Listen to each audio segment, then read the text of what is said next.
Greetings and salutations, people. My name is Dr. Mark Merriwether Vorderbruggen, creator of Foraging Texas, www.foragingtexas.com, author of Idiot's Guide Foraging, co-creator of the Wazoo Survival Gear Foraging Bandana, and general all-around really super busy guy. So tonight's episode is about flower. F-L-O-U-R, not F-L-O-W-E-R, but flower, or wild plants you can use to create flower. Air marks, whatever those are called. Just a reminder for wild flower. It will be gluten-free flour. You're not going to have the gluten proteins in it, so you won't be able to do the stretchy raised bread type things that you would normally use gluten flour for. These are all going to be gluten-free flours. So you may run into difficulties if you use it 100% pure Canna Lily root flour, to try and make bread, because you're not going to be able to make bread. Gravies, fried breading, coatings on food, mixed with gluten flour, you'll be able to get, fluffy breads. But by themselves, they will not have the gluten to, make the expanded rubber type molecules you need to hold the bubbles of carbon dioxide together to make fluffy bread. So with that, let's talk a little bit about the chemistry of flour. You may have, if you had seen the link that I posted talking about tonight's show, I posted a link to an article about why Southern biscuits are so damn good here and suck everywhere else in the nation. And it simply has to do with the very special low gluten flour produced by the wheat grown in the American Southeast mainly, and how that lower gluten content actually results in a higher, less dense, fluffy biscuit. So, yeah, if you're anywhere outside like the Southeast, even Texas really doesn't have any distributors of the White Lily brand flour. That's the preferred most common low gluten flour from southeastern grown wheat. Houston and Dallas, there aren't any distributors of that. You have to order it online or smuggle it from Louisiana or Alabama or places like that. But the gluten content of the average gold medal or Robin Hood general purpose flours can be upwards, and I'm just double checking here from the amazing book Cookwise, The Hows and Whys of Successful Cooking. This was my whole guide to the chemistry of flour and cooking and so forth. But it talks about, right in the first chapter, the gluten content of different types of wheat and different types of flour that come around. So the low gluten stuff that you really want for biscuits is around 8% gluten. But the standard, unbleached all-purpose flour, it'll be 13 to 14% gluten. And so the end result is a much denser end product. You know what? Because it's such an awesome book, let me, there it is, post a link to it. Because if you're interested, hey Melanie, good to see you. Haven't talked to you in a while. If you are interested in the chemistry of cooking, and particularly baking, I should say, this is an excellent book for you. Among other things, not only does it give you kind of an overview of the gluten content of different types of flours, it tells you how to test the flour to kind of get a rough estimate of the gluten content in it. And from that, then you can start mixing in gluten-free flours to drop the gluten content down to the 8-9% that you ideally want for really fluffy Southern biscuits. So that is really, really, really useful. Okay, quick check of the... Okay, just people talking to each other. That's cool. Hey, Andrea, the only flowers I've tried are mesquite and acorn, so this is going to be good. Okay, yeah, you're in for a treat. No dessert pun intended here. So let us talk about wild sources of flower. So, and like I said, those of you who remember the early days of Merriwether's World, remember when I actually had like presentations and cuts to slides and so forth, but Apple, in their infinite wisdom of upgrading computers, broke that ability, and it still has not returned. So you're just going to have to go to the links I'm posting to the Foraging Texas website to see pictures and more information on these plants. But one I want to start with, it's currently around in great numbers right now. It is a winter/spring plant all across Texas, really, and that is the curly dock, aka yellow dock. I've seen a lot of them right now that are putting the spike up that will eventually be covered with hundreds and hundreds, if not thousands, of small little seeds. And these seeds, once toasted, are easily ground into a very tasty flour. It makes a wonderful gravy, breading. Mix it with regular whole wheat or any of the traditional all-purpose flours to drop the the gluten content down in the flour to get a lighter, more traditional Southern biscuit sort of thing. The flavor, it has a slight nutty flavor. It really reminds me of acorn flour.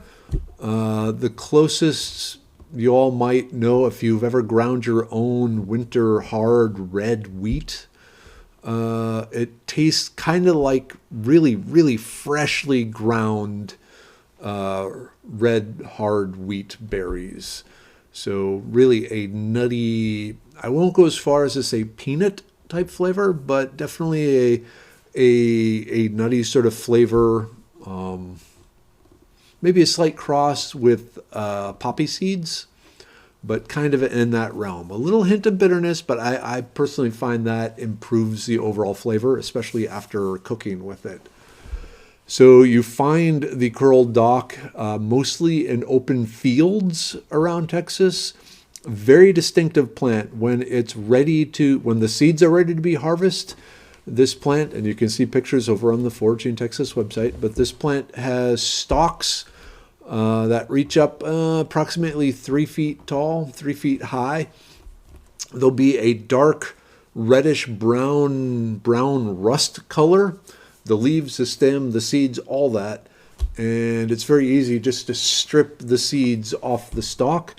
Keep in mind, you do get a large amount of husk material with these seeds.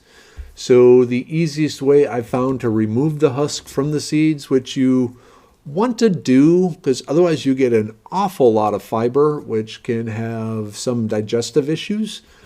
But you take the curl dock seeds, throw them in a wok or a big saucepan, and just kind of stir them around. I really like a wok for this, but stir them around some to toast them just a little bit until they start becoming brittle.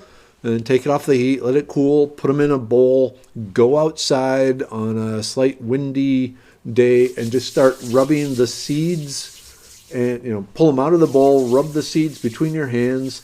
The brittle husks will break off. The seeds, being more dense, generally fall back into the bowl, whereas the light wind blows the chaff or the husks away. So, winnowing or threshing these seeds like you would do in a traditional manner with wheat. But you thresh it. You don't have to get all the husks out, but try and keep it down around less than 8%. 5 to 8% max. Husks still mixed with your seeds will be fine. Above that, it might has a super powdered bran muffin sort of effect. So keep that in mind. At that point, you have the toasted seeds. You want to grind them, and hey, let me show you something. So this is the grinder we use. And my wife told me that if I adjusted any of these knobs, she would feed me through the grinder. She has it very specially set for grinding our flour. Now, this particular, it's the Family Mill brand. I don't know why it says Jupiter there. I guess it's maybe the Jupiter model. I'll put a link up if you're interested. It won't give you super, cake fine flour, but it pretty much grinds the flour for all the bread and pizza dough and all that sort of stuff that we use. So it's very rare for us to buy store-bought bread or rolls or anything like that. We grind our own stuff. And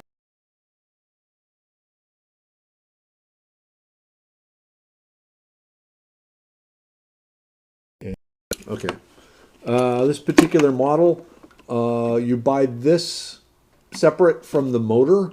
It's like a KitchenAid where the motor can power a bunch of different devices that this company sells.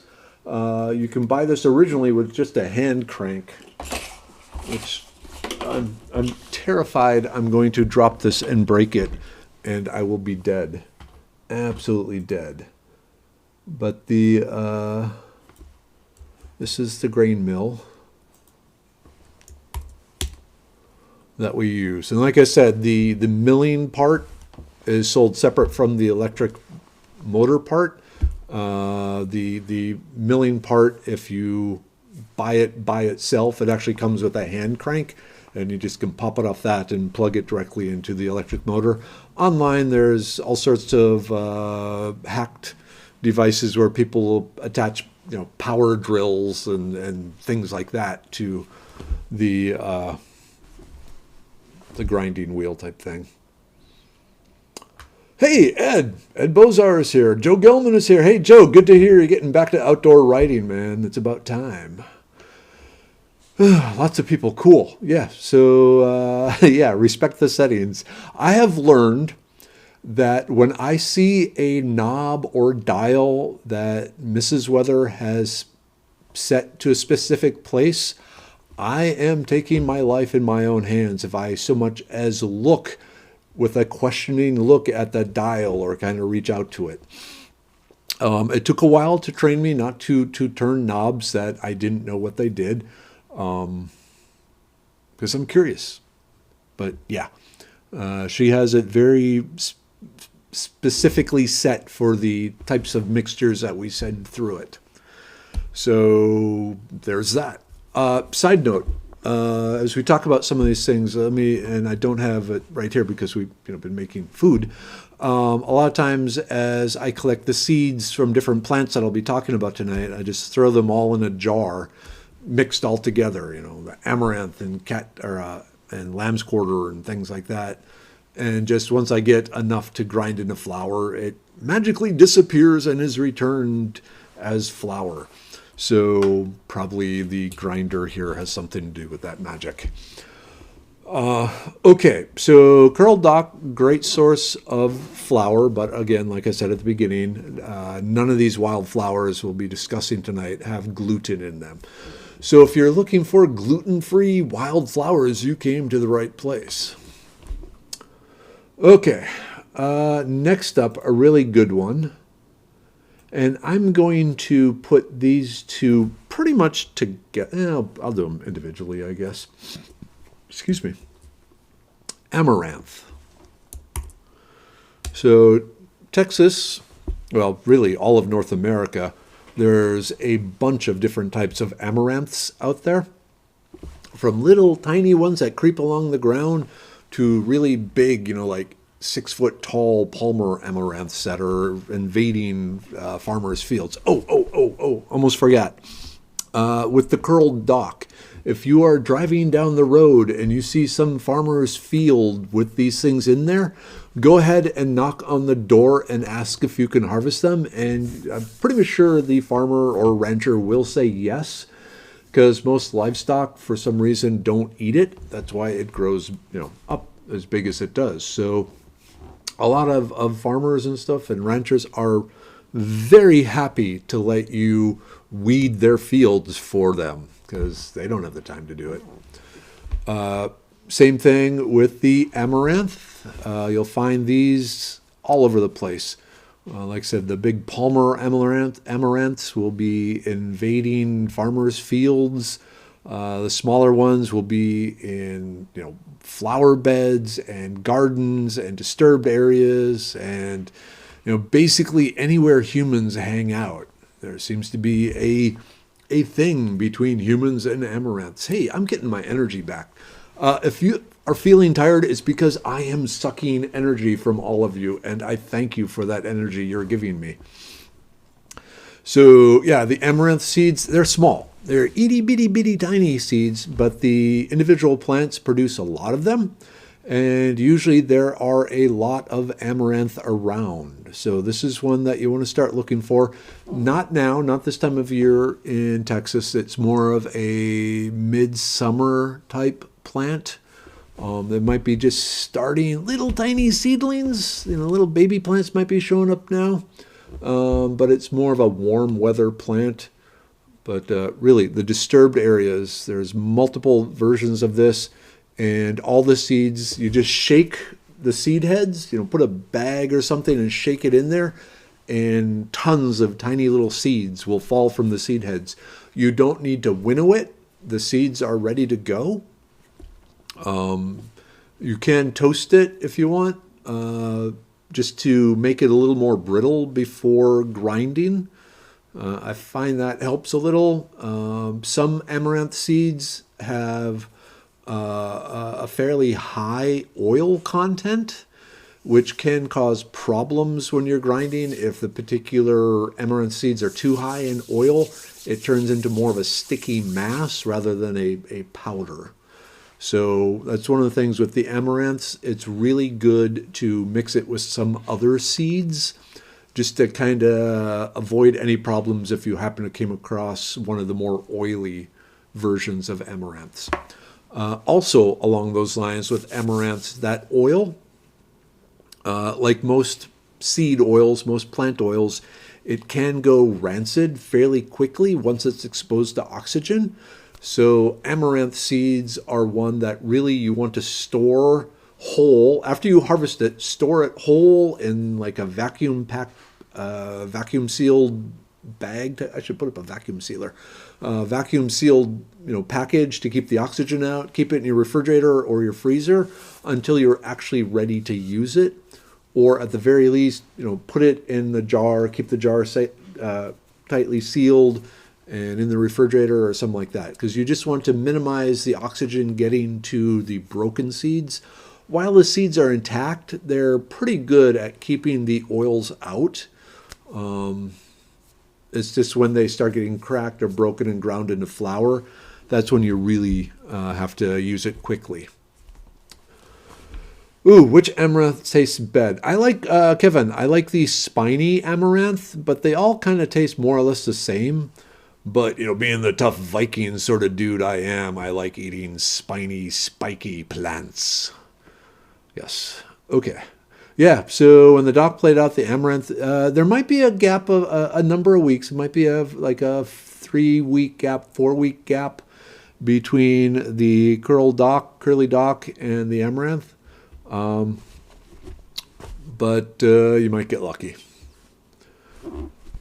Gina, actually cattail pollen. That is one I'm going to talk about. In fact, it's not the next one. Next is lamb's quarter, which is another one you use a lot like the amaranth. This is another very common summertime weed. I noticed in my amaranth patch right now, the seedlings are like an inch tall and just starting to show up, but they already have that very distinctive goose foot leaf shape.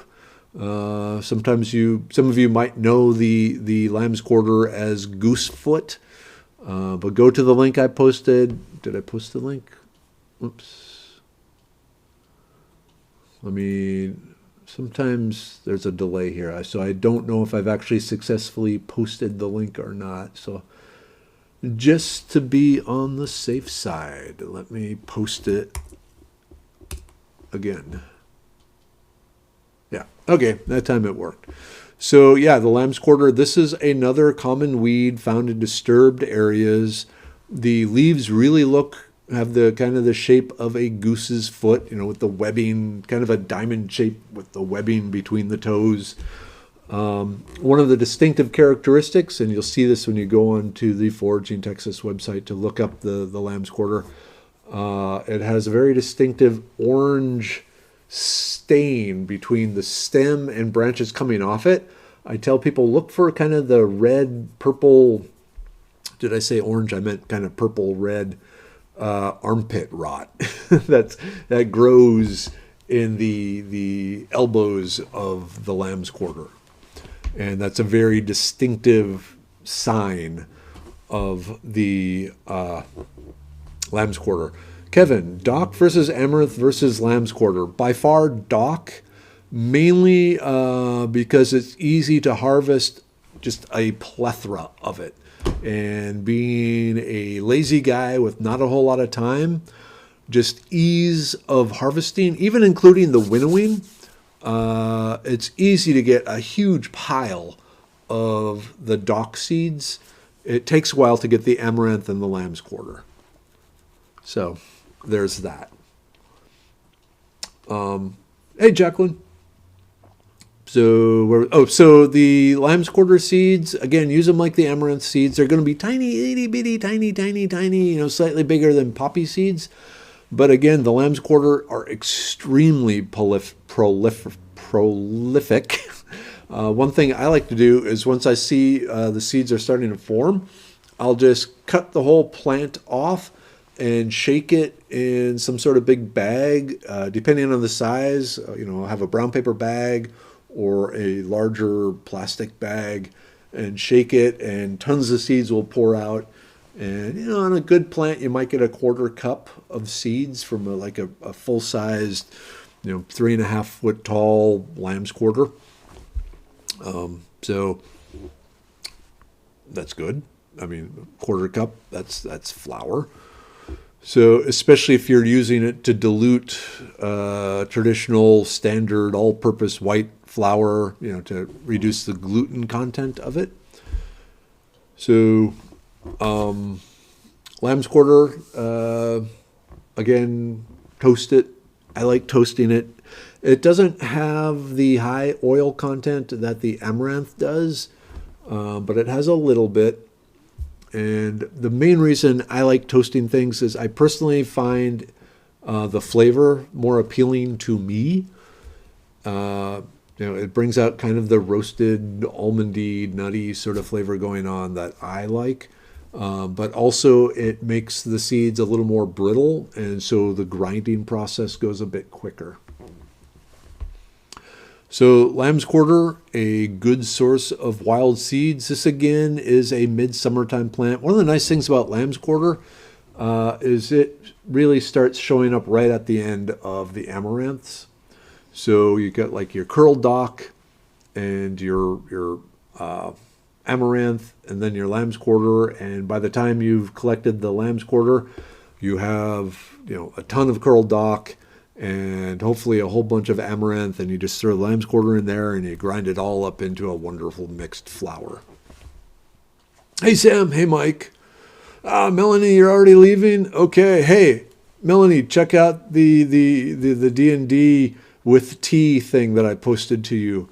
Yeah, we're nerds, but so be it.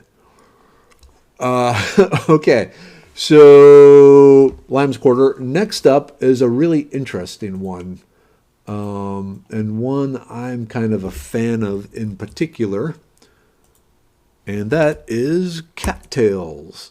Oops, why are you there? Just a minute. Hold on. Okay, so cattails, your wonderful aquatic plant, it has two sources of flower.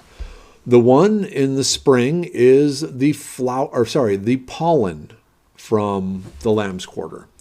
If you go to the Foraging Texas website here under cattails, do I actually have the video of it? Let me just double check here. I don't know if I have the video or just No, it's just a still picture, but towards the end of the pictures, you can see in the early spring when the corn dog is releasing its pollen, it releases a lot of pollen. So it's really easy to, what you do is you get yourself like a gallon water jug. Don't use, a milk jug because of the bacteria associated with that. Don't use a sweet tea jug. Use water, basic water jug. Empty out the water, drink the water, use it to water your plants, whatever. Make sure the jug is dry. And then you wade out amongst the cattails and you bend over the stalk and stick it in the top of the jug. If you want, you can cut a slightly larger opening in it and just shake that corn dog. And the flower, the pollen will float off and you let it settle in there. And again, this is one of those things that you're going to spend an afternoon doing this. But if you spend an afternoon doing this, set some catfish fishing bait out, things like that, and just go around and collecting the pollen, you will get a lot of pollen from a fairly large bank of cattails. So, again, it'll be a gluten-free flour. You can't use it as a straight flour substitute for making breads. But as far as gravy or breading on fried foods, it's good for that. Flatbreads, thickeners, that sort of thing. Really, really good. But as I mentioned earlier, I keep seeing people, hey, Chief is here.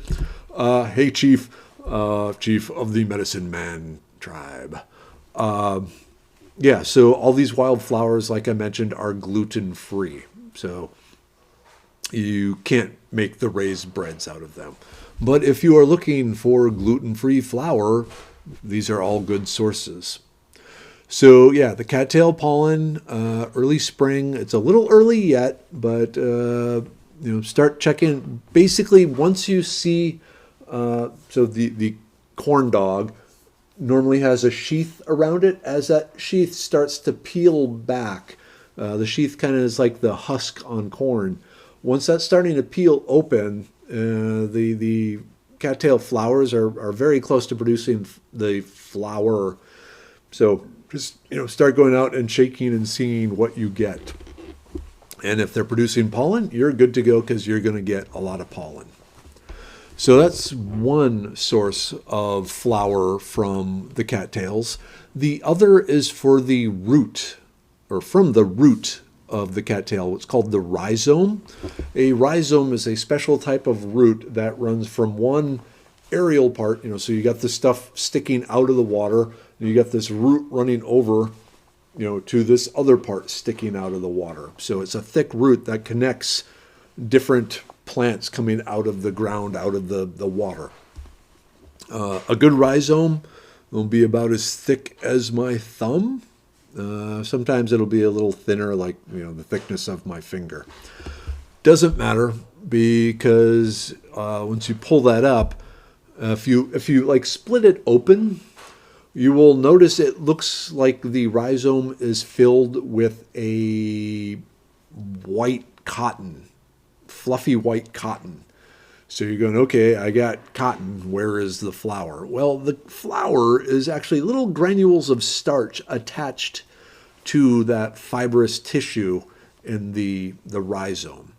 So the traditional method of getting that flower from the rhizome, a couple of different ways, but basically either you would roast the root, not so much roast as much as toast the root.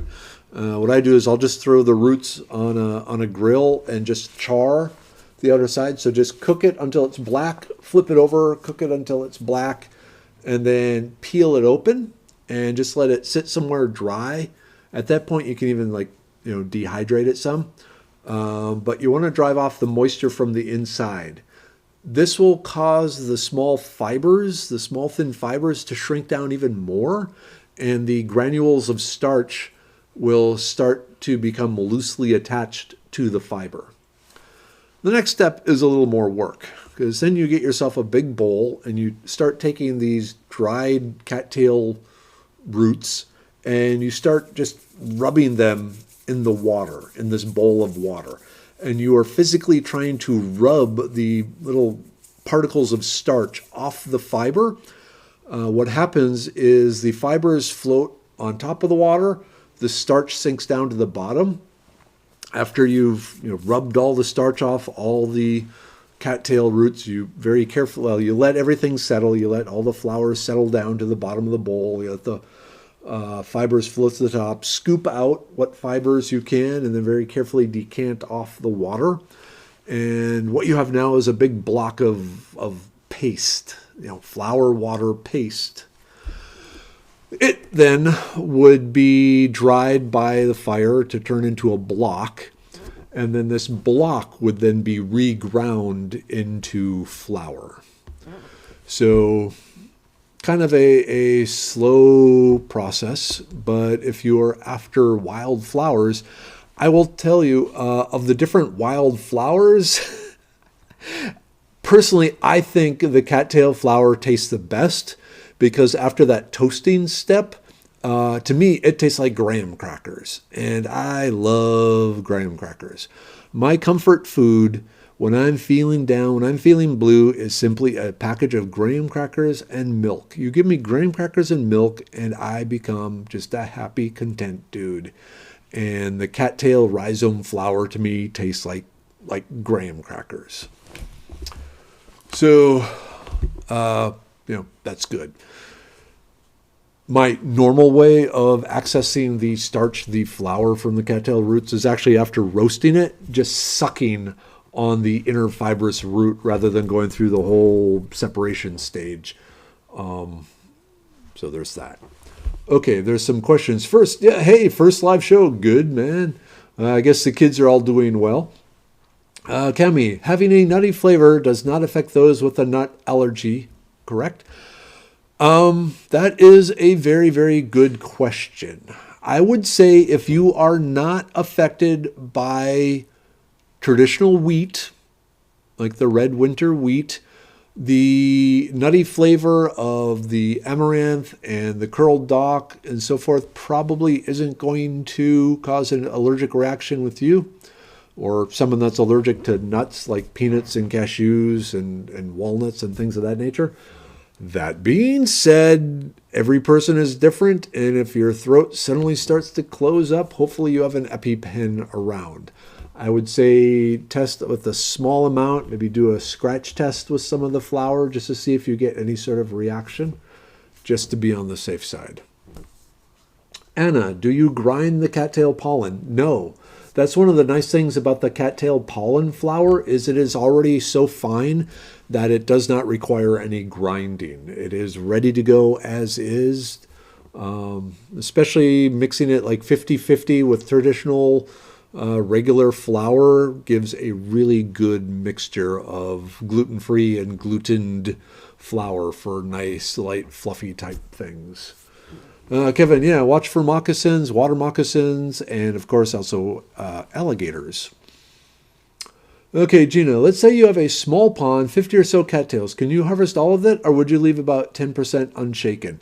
Okay, the nice thing about cattails is they have two methods of reproduction.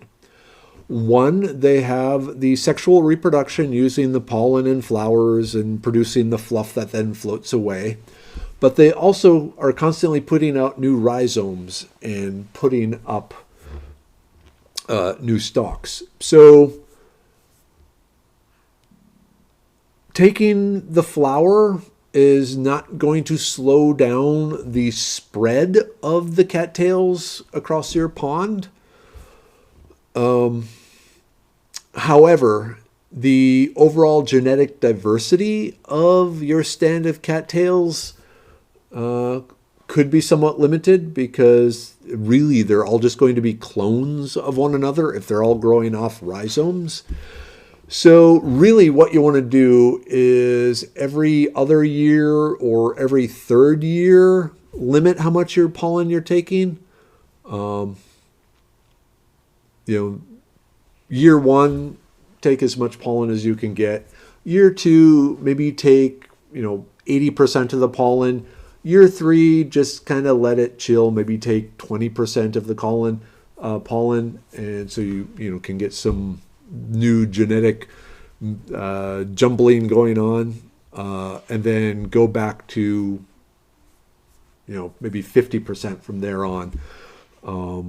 It really depends on, like I said, how genetically diverse you want your cattails. If you have a small pond, keep in mind cattails, one of their purposes in life is to grow through swampy pond areas and fill them in with soil. I mean, the cattails, they grow up, they die, the cattails, rot away into soil, and slowly a pond will be filled in.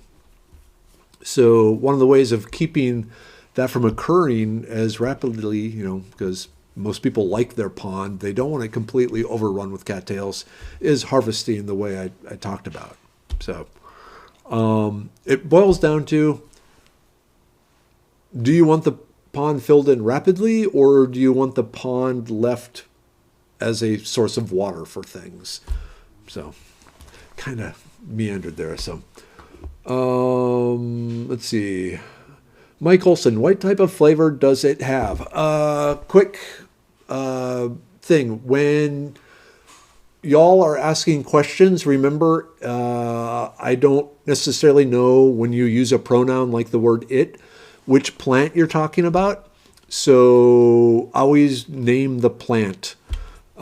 In Mike's case, what type of flavor does it have? I'm just going to assume you are talking about cattail pollen, and I find it to be a light, not quite floral flavor, but it's hard. It's like cattail flavored, kind of like a floral graham cracker sort of flavor from the pollen, from the cattail pollen. It's not like normal flower. You would definitely notice there's something very different about this flower and the foods made from it. That being said, it's a pleasant flavor.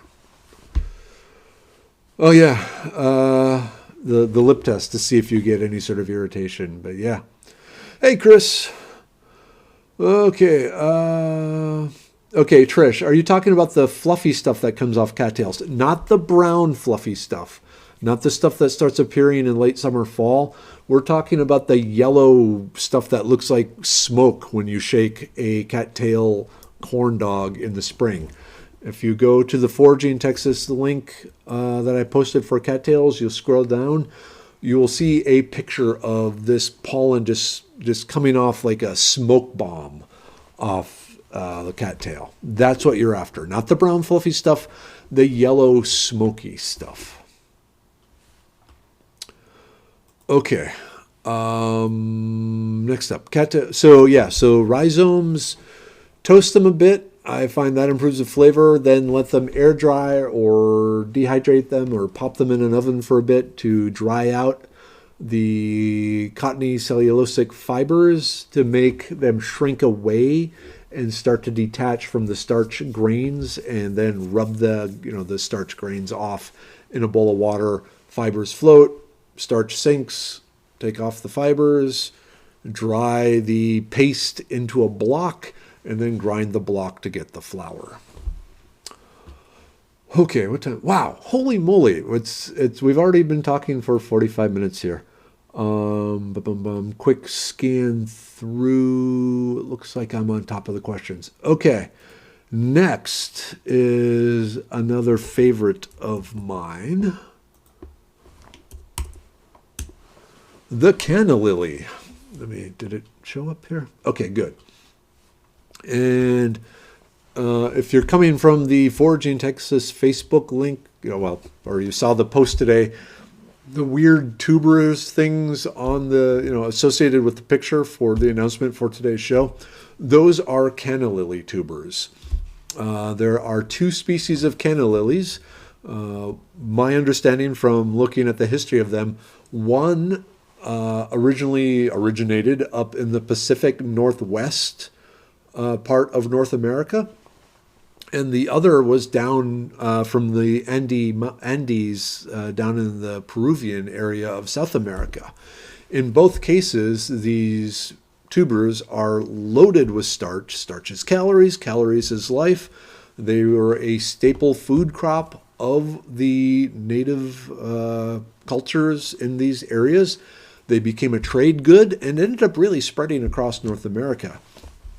My mom grows canna lilies up in Minnesota. Every fall, we would dig up these tubers and put them in the root cellar of our basement because the Minnesota winters were cold enough that it could sometimes kill the canna lily tubers. But then in the spring, we would plant them and have new, huge... She grew these really cool-looking purple ones. The canna lilies, the plants themselves look like small banana trees, in that they're just kind of like a stalk with these huge leaves coming off, and up at the top they have some really beautiful flowers. The little shoots of the canna lilies are edible, the flowers are edible, the leaves make a good banana leaf substitute for wrapping foods for cooking, but really the key, the thing you want are the tubers themselves.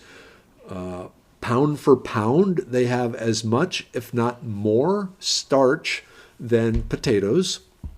It's a little bit fibrous. You can treat them like a potatoes, but usually they would be dried and mashed up into like a potato flour. So take the tubers, peel them, cut them into slices, dehydrate them, and then go to town on them, pounding them up into a flour. If you've ever had a potato pancake, that's basically what you get from the flour of the canna lily, from the canna lily tubers. The nice thing about canna lilies, especially in Texas, is they easily survive the winters down here. They are a pretty plant. No one seems to ever mind if a whole bunch of canna lilies show up in a deserted or abandoned lot or other places. They're an excellent way of hiding food all over your neighborhood, especially in the after the Labor Day in the fall, when a lot of the garden centers put all their plants on clearance. You can go, like in the Houston garden centers, they'll have the pots of the canna lilies for like $1.50. So it's real easy to take them and just start planting them all over the place. And suddenly the next year you have food. The nice thing about they spread fairly well, especially in the Houston area where you get a lot of water and a lot of sunlight and warm temperatures. They spread pretty rapidly. So they're really, really good to put in areas that could use a bit of beauty that no one is going to mind that you have beauty. Now, don't be planting them in parks and nature preserves and stuff like that. But, neighbors' yards where it's, hey, these canna lilies, yeah, I got some for you too. It'll be great. Grow them. They're beautiful. But you will end up with lots and lots and lots of starch from them. And again, starch that's really, really easy to take care of. Chris, I seem to recall that canna lilies are susceptible to some sort of root rhizome fungus. Does this affect the edibility? That is a good question, Chris. I have not encountered that bit of information. I would be concerned. If possible, could you describe the sort of effects that you see from these rhizomes?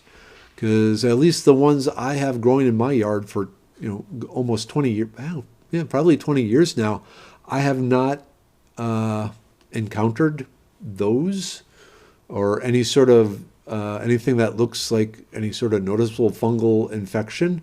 The only problem I ever have with the canna lilies is there is a type of caterpillar that likes to stitch the leaves together, and so they don't unfurl, they stay rolled up and kind of choke the plant. So, another important thing to know about canna lilies is they are not a true lily. A number of true lilies actually have really poisonous roots. So you want to make sure you actually have the canna lily, not some other random lily. Gina, could the lilies be compared to yucca? I guess I would say in no way can I imagine the canna lilies being compared to yucca in any way, shape, or form. Not from appearance, not from edibility, not from growth pattern, anything like that. So I don't know. Kevin, canna flowers, are they edible? Yes, they are edible. They're kind of, they're, the flavor isn't all that great compared to some of the other edible flowers out there. But they are so beautiful that I usually just leave them there to look at because I find them very, very pretty. Not as pretty as my wife, but still up there. Okay. Wow, 8:53. So Canna Lilies, good thing. You can plant them now and they will be growing. You can harvest them. You can use them. You can make a mashed Canna Lily tuber type mashed potatoes for Thanksgiving with some mashed up Canna Lily, dehydrated Canna Lily flour gravy. That would be cool. Chickens ate all your Canna Lilies? Eat the chickens. Okay. 8:54. Do we have time? Okay. Let's just throw this one in there for you East Texas people. Kudzu Roots. Kudzu Roots. The invasive vine eating the southeastern United States. It produces these massive tubers that are absolutely loaded with starch. Treat them a lot like the Canna Lily tubers. They have enough starch in them that people started making alcohol from them, distilling the alcohol for fuel. And one particular racing team, I don't remember which one it was, for a whole season, they ran nothing but the Kudzu tuber distilled alcohol fuel in their race car. So if you are in a place being overrun with kudzu, which actually is edible, follow the link to see other parts, but the root is a good source of starch, just like the Canna Lily tuber. That being said, do not spread kudzu around. Kill it, nuke it from space. It's the only way to be safe, sort of thing. But in the process of tearing it up and killing it, dig up the tubers, peel them, slice them up, dry them, and then mash them into a flour. So, cassava, yeah. Yucca with 1 C, Adam. Actually, that's one I didn't comment on. That's a whole nother story. There's some interesting things there. Let's see. I have to find the source material on the fungus. Nope. Still not aware. I've never encountered in any gardening articles or anything like that anyone talking about a specific fungus that attacks a Canna Lily. That being said, I know there are some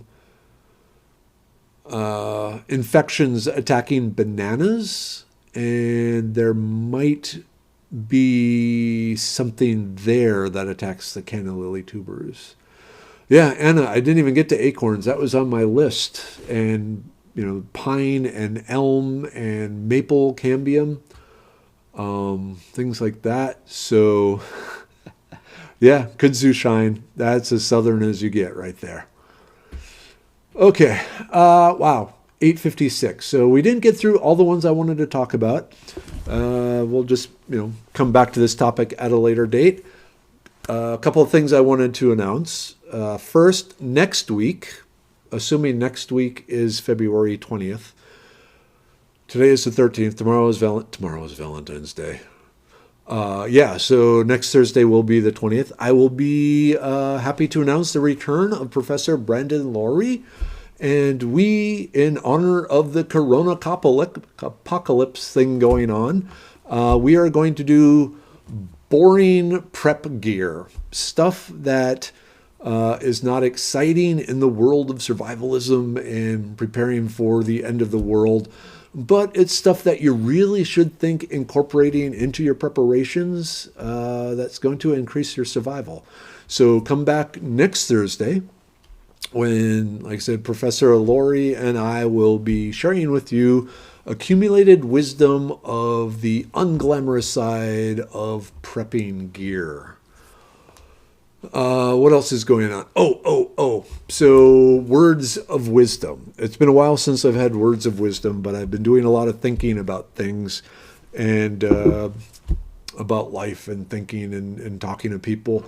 And the words of wisdom I came up with. And this is partially in honor of the great sages Bill and Ted.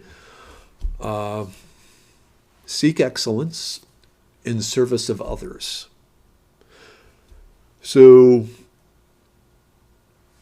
when you are striving to be excellent, one of the best things to do with that excellence in whatever, music, art, humor, painting, car repairs, listening, the excellence should be something that you can use to serve other people.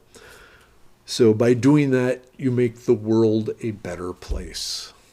And that's what all of this is about. I'm trying to make the world a better place in some way.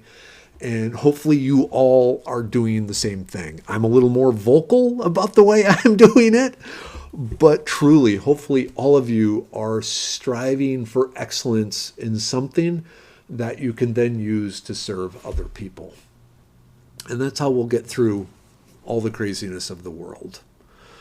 So on that note, I really don't have anything else to, I got 1 minute left, so I am going to sign off. And as usual, just love you all. Thank you for, spending an hour of your life with me. Like I said, I've sucked a whole bunch of energy from you, and I am powered up and ready to just do all sorts of cool stuff. So thank you for sharing your energy with me. So, all right.